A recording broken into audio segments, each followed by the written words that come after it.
Hello guys, how are we doing? Welcome back to the channel. Today we have a Season 1 Reloaded update which brings a bunch of changes to the game and more specifically a bunch of changes to Black Ops 6 ranked play. We're going to be covering things such as updated weapon restrictions, map changes, some weapon balancing and then other bits and bobs that have bunched into this update. But it's going to be jam-packed. In the background we have some rewind control gameplay. For those of you who've already read the patch notes, you know why it's rewind control gameplay, but we'll get onto that in a second. I'm currently in Crim 1 in these games, and we're frying. So if you're not here for the patch notes, at least sit back, relax, and enjoy the gameplay.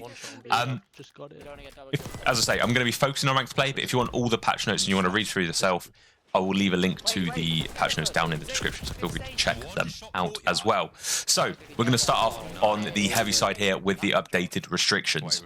So as we know, the ranked play should replicate the CDL experience, the pros experience that they are dealing with, and as a result, they've updated a few of the GAs, which are gentleman agreements that have been in the Pro League. So as far as ARs goes, the Krig, the Model L and the XM4 are now out of ranked play. Okay, they're deemed too overpowered.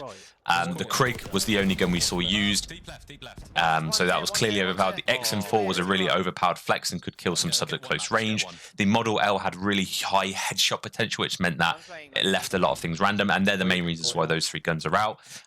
But that leaves the AK-74, the AMES, the GPR, and the Goblin as the four available ARs. Goblin, single shot. I'm not sure who's ever trying to use that as the four main ARs in ranked play. As far as the subs are concerned, the only gun that was removed is the Sorg. It was essentially the same as the Jackal. It killed the same as the Jackal, but it had a little bit different mobility, and it was a little bit more forgiving. It took less skill to use because it had a faster fire rate. So as a result, the pros GA'd that as well, which means you can still use the C9, the KSV, the PP919, the Jackal, and the Compact.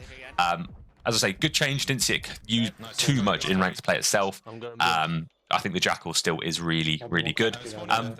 And finally, all snipers are now removed. Okay, so you can't use snipers in S&D like you used to. And to be fair, I didn't see the snipers used too much, and I'm gutted to see them out because sniper added a little bit of, different sort of gameplay. And spiced up a bit, added variety.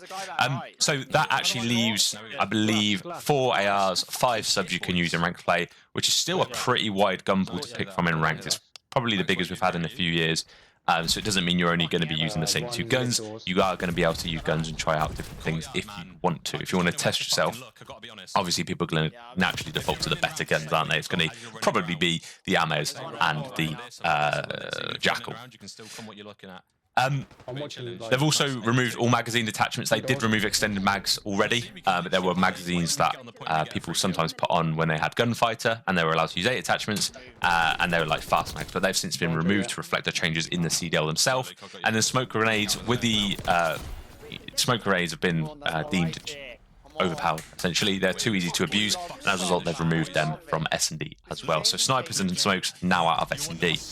Now, if you do have any restricted items that I've just mentioned, so whether it's the XM4, Model L, Krig, Sorg, snipers, smokes, fast mags, if you've got any of those on your classes, the game will now default whatever slot you have these in to something else. Okay, so if what I'm trying to say is you want to make sure you change them to what you want, so you don't get given a random attachment or a random turret instead of a smoke. Now, I'm really keen on your thoughts here, but I'm surprised we didn't see the removal of the flash. The flash is unbelievably annoying to be used. They don't use it in the pros, and I'd like to see the flash out. But other than that, I'm relatively happy with these changes. It still leaves a very, very solid pool of guns to use if you want to add variety, but it's removed mainly. I think the main issue was the Krig, really, wasn't it? That thing was absolutely unbelievable and easy to use, which is what we're seeing here in the gameplay. Moving on to map changes now. Hacienda will be added to ranked play on all modes. You're going to see it on Control, Hardpoint, and S&D.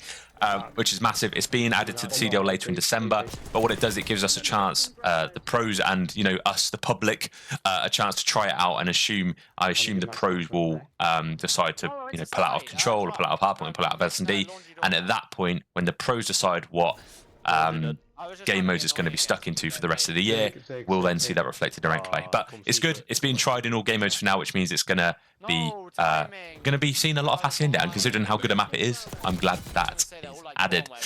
Unfortunately, or fortunately, And this is why we're watching Rewind Control in the background. Hacienda will be replacing Rewind Control as the third map on the Control game mode. So we're no longer going to be able to play Rewind Control. I know, sad news, but I don't mind that. Rewind, I could take it or leave it. Personally, I don't really like the other two maps either, but Rewind was very offense heavy, or at least it could be very offense heavy here. Finally, we have a very slight map change now, and in the patch notes, they say they have moved the A bomb site on S&D protocol. They haven't said to where. They said they've done this in a previous patch note, and they didn't, so I'm going to wait to see until we see actual changes in maps before I can definitely confirm that has been the case. As I said before, I believe they're going to be moving it deeper into the room or a little bit further out, depending on what. I don't know where the stance is. I don't know whether they think it's too overpowered or too underpowered, but they're going to be moving that from that mid zone to hopefully make it easier to retake or harder to retake. Weapon balancing. Now, they haven't released the actual details of these yet, which I'm going to get onto in a second, but they've said that due to they're going to be basically putting out a massive weapon balancing patch after Season 1 Reloaded, so we won't see it immediately. And the details of that will be coming soon, and I will be covering any weapons that relate to ranked play in that video as well. So stay tuned for that. They have sort of teased what it's going to be about, though. So they said they're going to increase the headshot damage improvements for full auto guns. So that'll be ARs and subs. And they're going to reduce the visual recoil, weapon sway, and stuff like that. 2 guns we've got. And finally, it doesn't really relate to rank play anymore, but they removed the idle sway at the start of Sniper's ADSing, which meant that you actually centered on, you aimed in at the center of your screen every time. But obviously, snipers aren't in ranked play anymore, so it's it's no longer relevant. Okay, so yeah, we're going to see an improvement in headshots and reduction of visual recoil and sway and things like that, which is good. Good changes. Dynamic, as I say, more details on that will be coming when they release the patch for that. So I'll be doing a full analysis of the changes and all sorts in that video. A little thing here, they've disabled dynamic map elements within ranked play. So those were things such as the bookcase on Skyline, for example, essentially making it so that it's always open, it's always a route you can use, and there's no way to open or close it. So they've disabled that in all CDL game modes. Now, in private matches, even if you disable dynamic map elements, you can still shut P2 shutters. So I'm not sure whether they need to fix that as well, but we'll see. Hopefully, I'm assuming with their intention is this, to make sure it's completely fixed. I'm hoping that P2 shutters can no longer come down, and it means P2 is no longer as much of a dominant money hill as it used to be. It now means there are more than 3 ways into the hill. We then have a change in equipment. Now, not a physical change in equipment itself. Obviously, we've seen the smokes go. We've still got flashes and stuns, or concussions, sorry. And what used to happen is when you flashed or threw a stun or a nade into a room and it had your teammate in it, a notification would come up on your screen saying enemy flashed, even though it was only your teammate in the room. That has since been changed. If you stun your teammate, you won't get a notification saying that they've been stunned, which added all sorts of confusion. I was looking for enemies who I thought had stunned, but it turns out it was just an teammate, sorry. So you will now only see enemy flashed come up when it's an actual enemy who has been flashed or concussed, whatever you use. What's up? I can help. Finally, we've seen some stick sensitivity changes. Okay, so this isn't changing the sensitivity itself, it's the way they label it. So there's this chart here which will help you distinguish what your old sensitivity was and what your new one will be, but you don't have to change anything. The game will automatically put you at the equivalent new sensitivity to your old sensitivity, so you shouldn't need to change anything. But there's this table here, and again, it's in the patch notes down below if you want to see it for yourself. In case you want to change it going forward and you go, I want to go back to 10, what was 10? You can have a look on the table and you can see that 10 was whatever it is. So yeah, no changes to the sensitivity itself, just a new way to be able to fine-tune it, which means that if you feel like it's a little bit too high, you've got more numbers to fine-tune it within, okay? So it's a little bit easier to make those fine-tune adjustments. And that's pretty much it. There's obviously a bunch of other bits about zombies, general global additions. There's some new content, some new events and things like that. But I'm not going to be covering that in today's video, if at all, to be fair, because I'm not that sort of channel. But as I say, you can read the patch notes. They're linked in the description. Check them out yourself. And I hope you enjoyed the video. As always, let me know your thoughts on today's update. What do you think they've missed? What do you think they've done that they shouldn't have? And what would you like to see in the next update? That'll do for me. Ciao for now.